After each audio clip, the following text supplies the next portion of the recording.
How's it going this evening?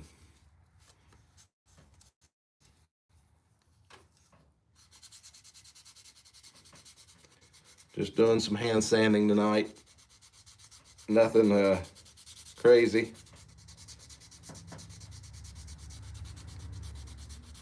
Just thought I'd get on here and let everybody know I am making an effort to get some pipes made.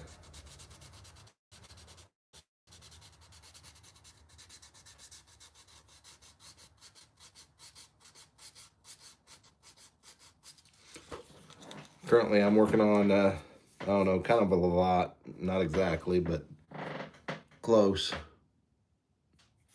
It's going to have one of my tapered stems in it. It's going to be an Emberling, I believe, but still working on that. Let's see, swing this around maybe. Maybe I can light it up a little bit. There we go, that's a little better. So yeah, kind of a Lavat shape, but it's going to have a acrylic military mouthpiece on it. So not exactly a Lavat, but the shape may not be exactly there either yet, but doing a little practicing on it.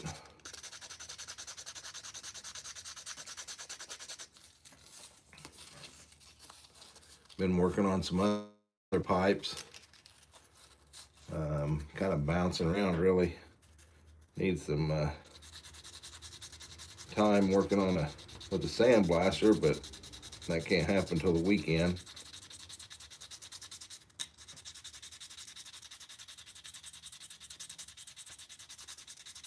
So I'm working on shaping some other pipes. Here's a little poker. Guess I'll turn the light back on.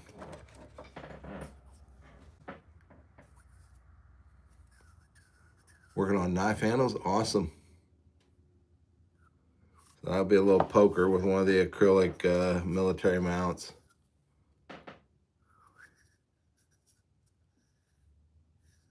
Got this little fish-like pipe. Got another fish-like pipe here. And I've got this little acorn. It's turning out to be really cool. We'll see how the sandblast turns out on it. It looks like it may have some good ring grain going around it. Another military mount, Emberling also. But that's one I'm working on. I've got 3 cut out in shapes, but they're not even rough shaped yet. Just the profile on these 3. I had this one. It ends up being garbage.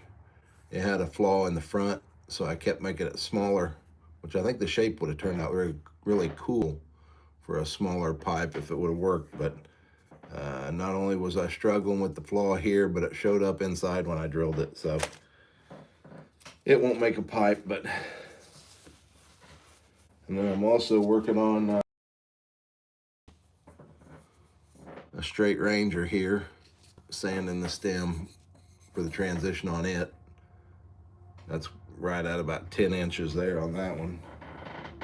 Got a couple other stummels for Rangers. Thought I had stems for them, but I've changed my mind. I'm going to shorten up some stems, make some shorter ones for those. That way we're around the 9-inch mark. Oh, sorry.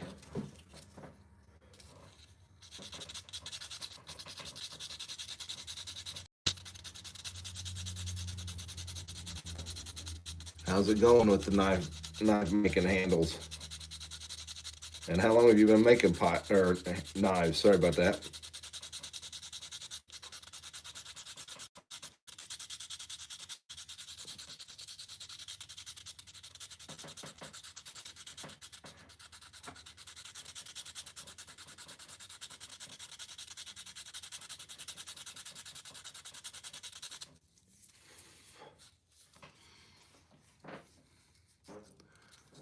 Hello, friend Florencia.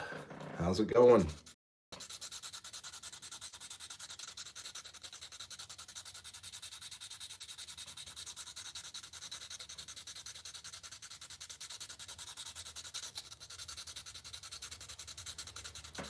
I'm just working on tobacco pipes, and Plunder Shop is working on knife handles.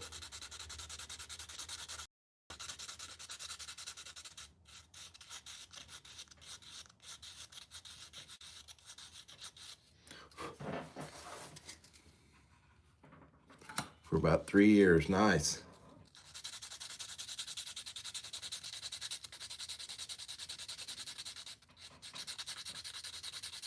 Do you go to knife expos or anything like that? Or knife shows, kind of like the pipe shows, but for knives? Or is it just strictly hobby? Or I don't think I've ever been to a knife show. Here's the one I'm sanding on currently, Florencia. Trying to clean up the shape on it, try to get the cheeks dialed in and get the radius around the edge of the bowl. Not that cool yet. I don't know about cool. As long as you're willing to spend the money, anybody can go set up at a pipe show. I would imagine it's the same way at a knife show.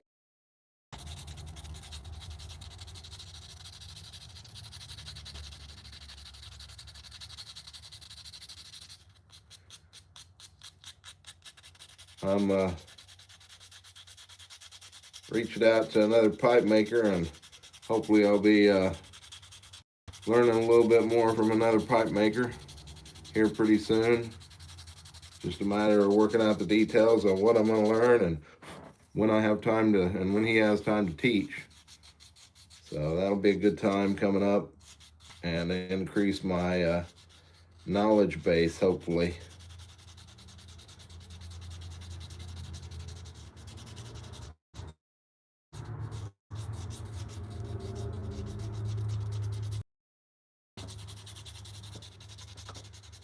Mostly farmers market. Oh, nice.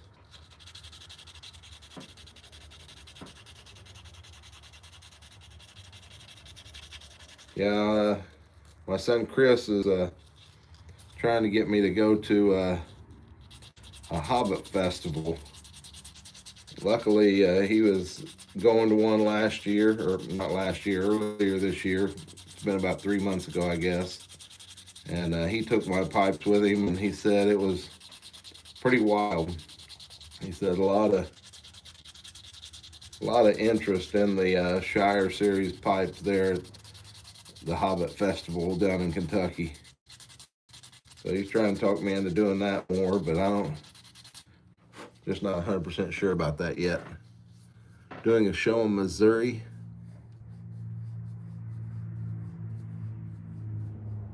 STL area.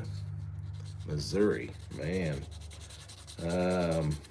I think the closest thing I'll be to Missouri is Muletown, Tennessee. I may try to make that one again this year. Luckily, Nate King was nice enough to share his table with me last year. I know another pipe maker that's going to try to go down there this year. So, Sea Blazer, thanks.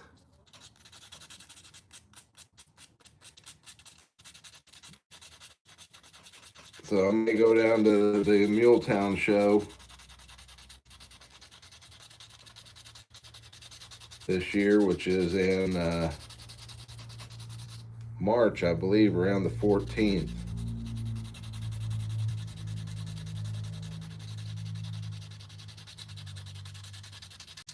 So I may try to make that, depending on if I end up with a friend that'll let me ride their coattails, because getting a table down there is pretty difficult from what I hear.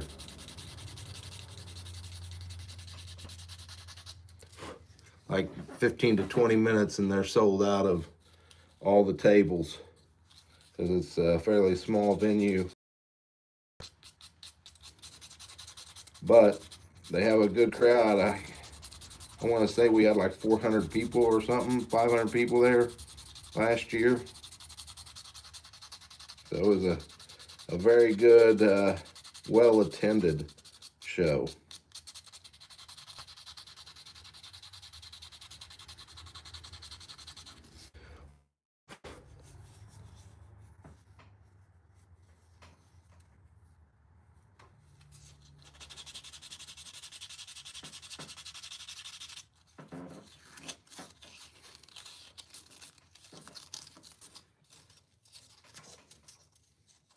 Yeah, if I remember correctly, I think they said Muletown is like right after Chicago. I think Muletown's typically a little bigger than Vegas is currently. But I think Muletown's already above the numbers in Vegas at the moment. That may change in the next few years, but I don't know. We'll see. I think Muletown's supposed to be doing something a little bit different this year, too. I don't know. We'll see.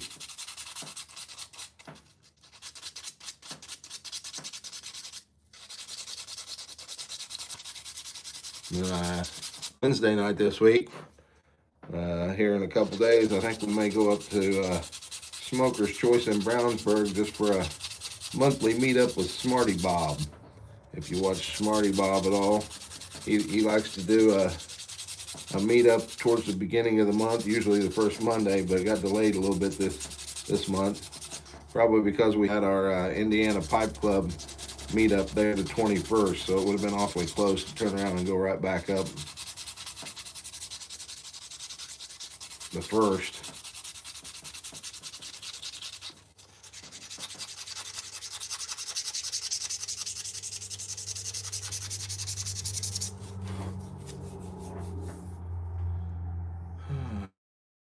Well, this is turning out fairly decent. Looks like I got one little lump I'd like to straighten out a little bit.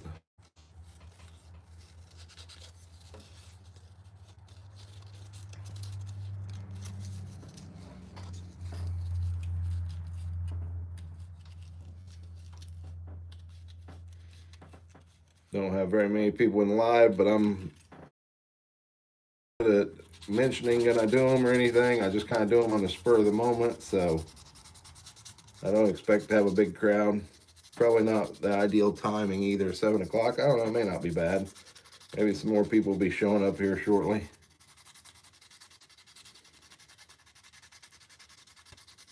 I always get messages out the fact, hey, I didn't know you were doing a live. But planned. Typically, it's just when I'm out here working, I think, I'll go ahead and do a live and let people see what I'm working on.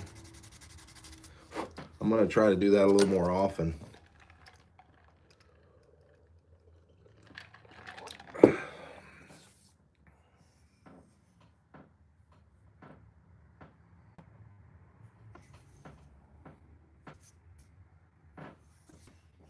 Let's see.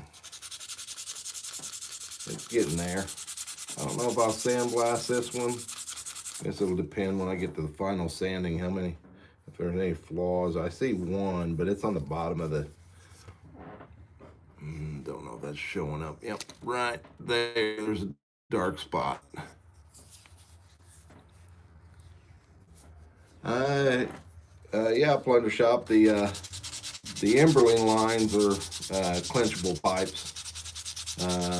I don't have, should have brought out a mouthpiece. Oh, here. I don't know what I'm thinking. I have some that I haven't worked on yet. As far as they're not opened up to breathe like a artisan pipe or artisan stem would.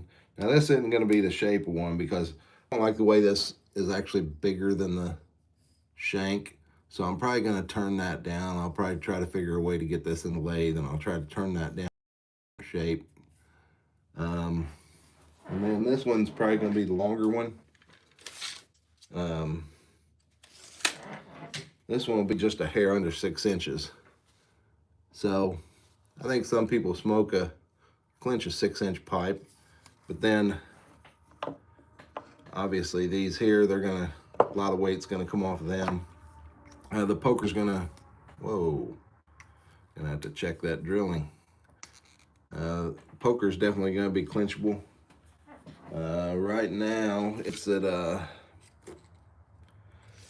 5 inches.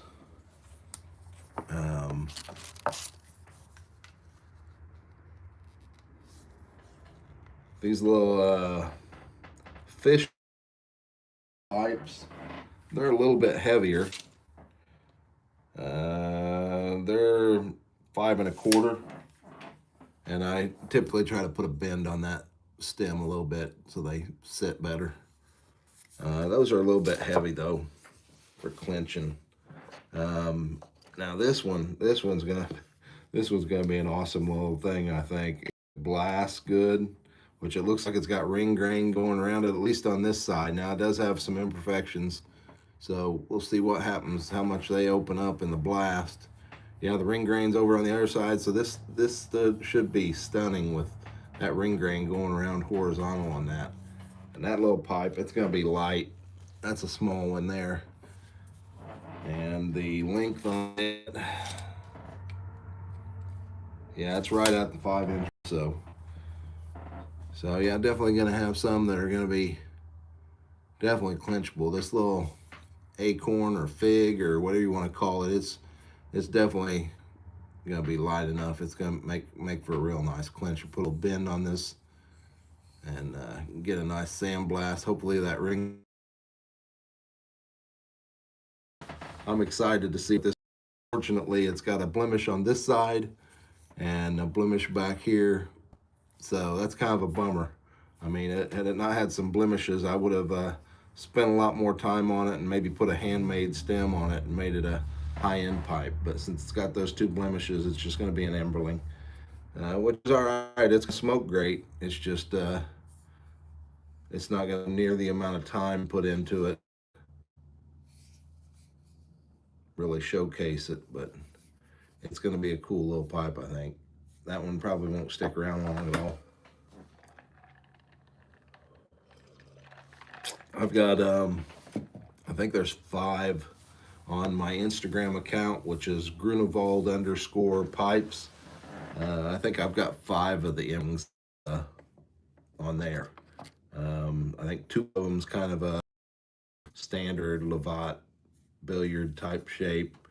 And then there's 2 or 3 of the blowfish or the fish style with the little tail on them. I think there's 3 of those on there. And right now I'm running 10% off until December 12th on all my pipes that I have available on there. I've got a Hobbit pipe, and I've also got a clincher with a hand cut stem. It's one of my higher end pipes. It was originally going to be a Ranger.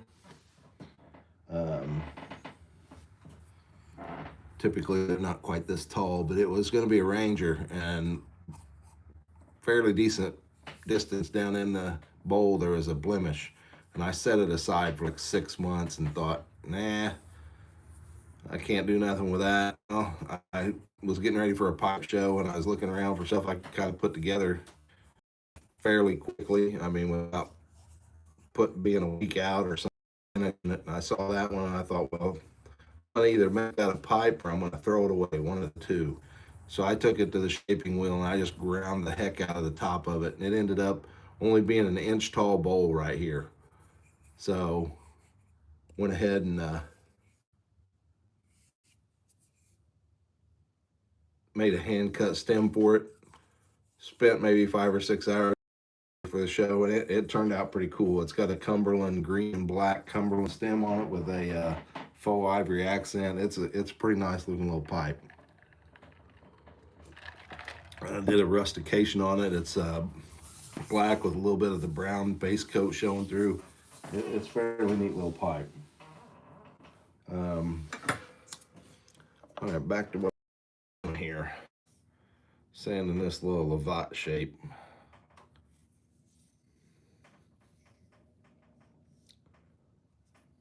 Yeah, I've gotta figure out how I'm gonna change the shape of that acrylic stem to make it look a little better.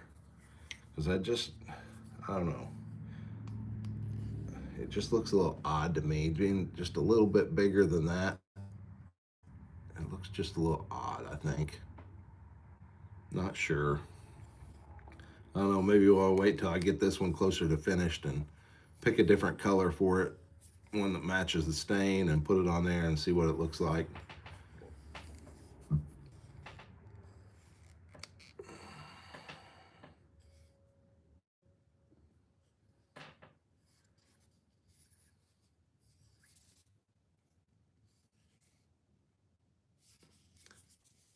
So maybe I'll get some more sandpaper and sand on this, although I may have to scrounge some up right here in front of me. I've got to replace my sandpaper dispenser over there. I ran out of the 320 and the 400 in the one that's hanging on the wall. I ordered 2 more. Not sure. Well, they're up there behind me, but they're still packaged up, so I'll sneak around here, see what I got. What's this? 240. What's this one here? 600. How about that one there? 320. Doesn't look too bad. Well, this is something I saw Simon do, and for the longest time, I didn't realize what he was doing, but you'd see him do this, and you notice Simon, he has some holes in his shirt.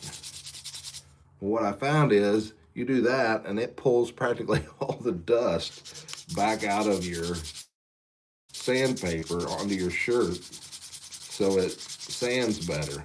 It gets unclogged and makes the sandpaper last a lot longer. I just don't know how many shirts he goes through doing that.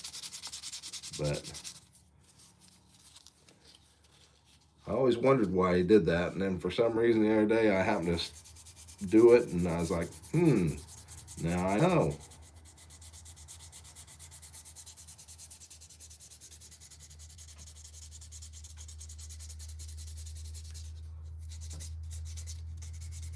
So even watching these guys, when they're making pipes, you can pick up little things here and there. If you just pay attention to what they're doing.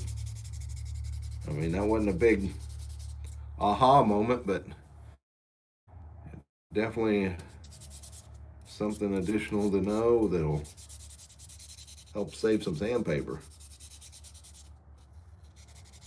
You won't be throwing away as much of it. It'll be lasting longer.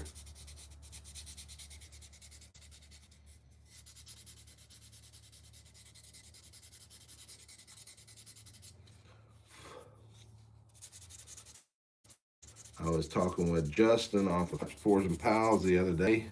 I don't know if you listen to them or not, but I hit him up. I'm like, tell me, what's your favorite pipe? What's your go-to shape? And I had a pretty good idea what he was going to say. He likes pipes. I said, so now I have something to shoot for with Justin. I'm gonna, one of these days, probably not this pipe, but it's gonna probably be one of my high-end handmade stem pipes. Cut the stem. That's probably gonna be one I'll see what I can do to grab his attention with a nice little Lovat, I think. But this will be good practice for me, getting ready to knock something out of the park that just grabs his attention. I didn't tell him that's what I'm going to do yet, but that's what I think I want to do. I think I'm going to try to make a pipe that he can't walk away from just for fun. From my understanding, billiards and Lavats are a hard pipe to make because there's specifics about them that if you make one, people know right away whether it's a well-shaped Lavat or not, is what they say. I don't know. I've not really done much classical shaping, so I'm not Not real sure on all that, but gonna have to get it figured out, I guess. Make some classic shapes and here and there. These Emberlings make for good practice. Doesn't matter on what, in my opinion.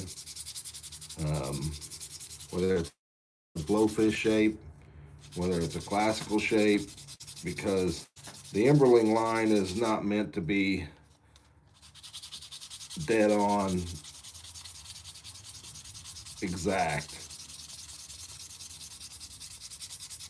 They're meant to make workhorses. Is the goal really of an Emberling, is just, it's to smoke just as well as a full-blown handmade, but by using the acrylic stem that I open up, it should smoke just as well as a handmade. It's just you don't have nearly the amount of time in a acrylic stem that all you do is open the airway up, drill it out larger with a tapered bit, and then also going in with files or little saws like this and opening the airway up so it breathes like a handmade. Hannah, how you doing? Day's going well. Just out here enjoying making pipes at the moment. Already put in a full day of work at my real job. Well, I say my real job. My job that pays the bills, or however you want to look at that.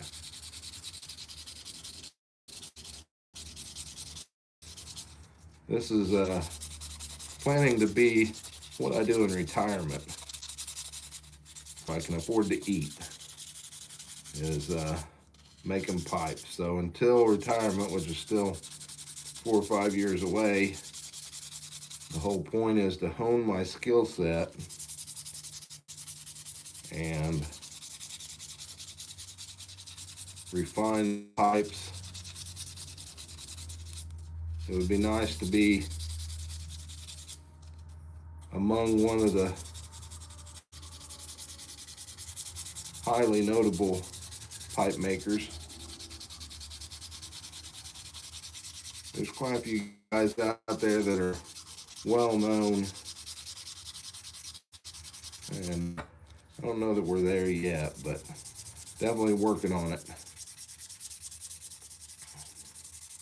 I don't know if you're familiar with me, Hannah, but you can go to Grunewald _pipes, GRUNEWALD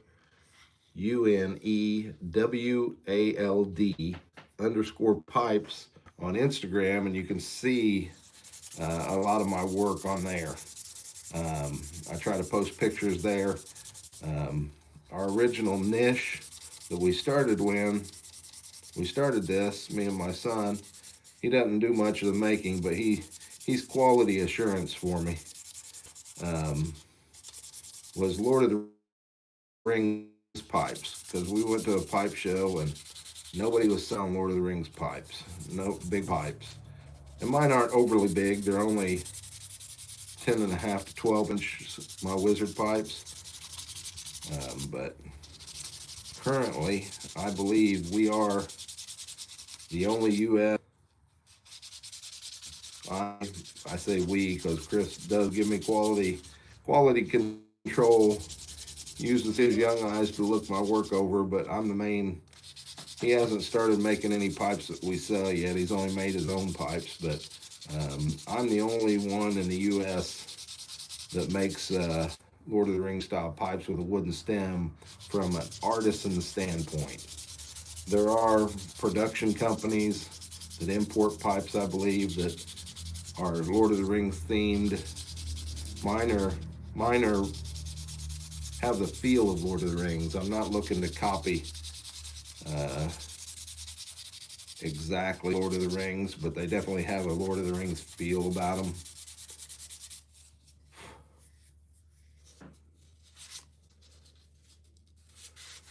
At least that's what the niche started out to be. Now I'm trying to branch out a little bit. This is a little Lovat, billiard Lovat shape that I'm working on. Doesn't have the mouthpiece on it right now. Here's a little acorn or fig or something. Stem on it gets a little flared out looking. And then we have these. It looks like a little fish with a tail that's flipped up, or a tadpole. Here's another one with a little tail on it that flips up. Looks like he's kind of swimming around to the left a little bit. And here's a poker style. My doggies are outside, jumping around, barking. They must smell something out there up on the hill. A deer or a coon or something. Coyote, something that ain't supposed to be there. As far as they're concerned, it ain't supposed to be there.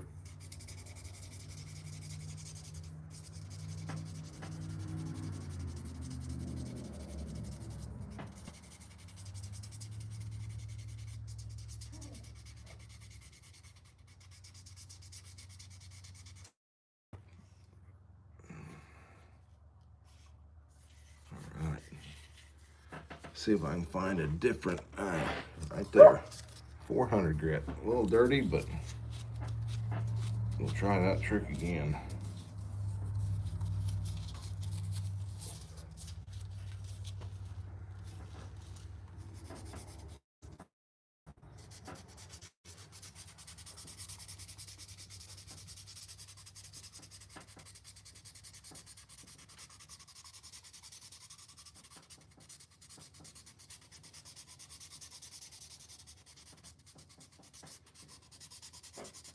Hope everybody's having a good evening tonight.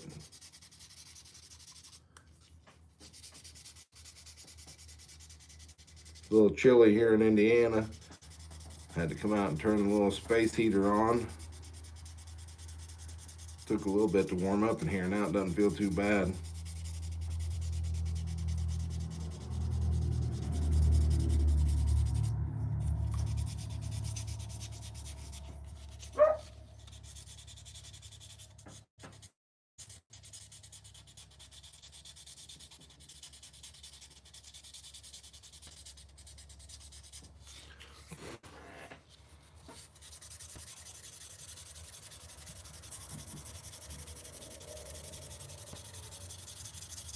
Trying to get all these scratches out of this. This may end up making us smooth.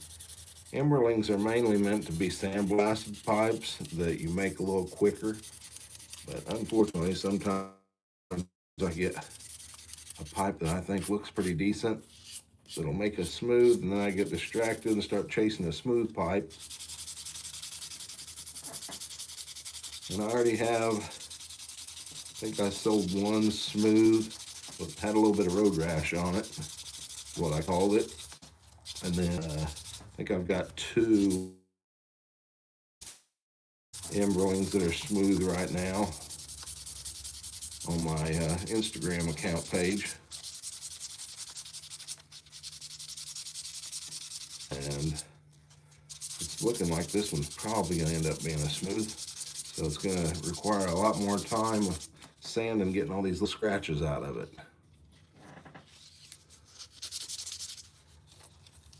Even though it's an emberling, more budget-friendly pipe, I don't want to leave big scratches in there. Gotta spend the time to get rid of the scratches. They're kind of pointless to leave it smooth.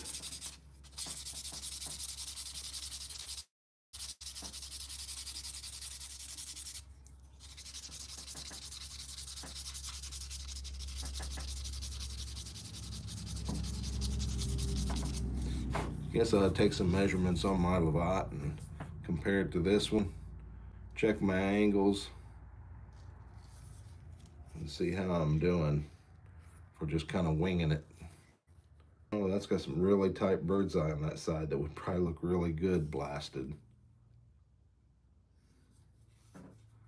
And it's got the cross grain right across the back. Got the cross grain on the front, man. This may make a decent blast just for a cross grain. I'll wet it down so we can get a better look at it.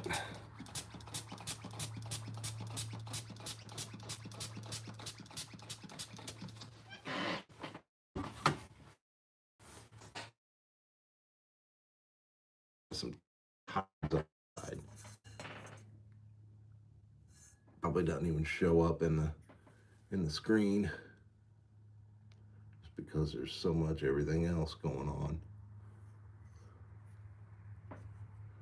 That light needs to be a little over. There we go. That may help. There you can see the cross grain there. Got the cross grain going there. Bird's eye there. A little bit wilder bird's eye there. Let's see what the top's showing off the cross pretty well.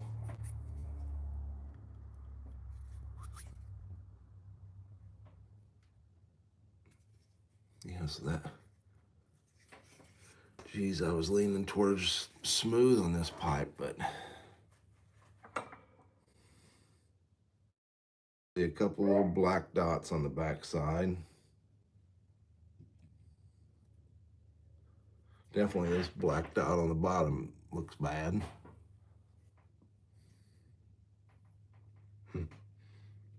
I don't know, I really need to take a closer look at this and see how close I'm getting to a Lovat shape and see.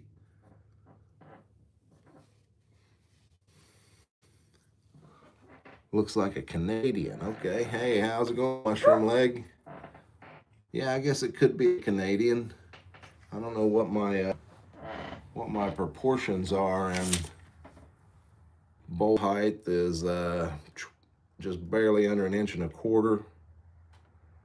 And this is, let's see, 2 3/8.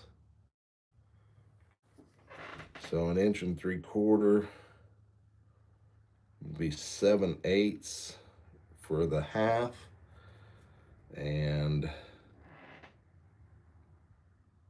that's only running 5/8. I think for a Lovat, it's supposed to be, I think this is supposed to be 1.5 times the height. It's been a little while since I looked up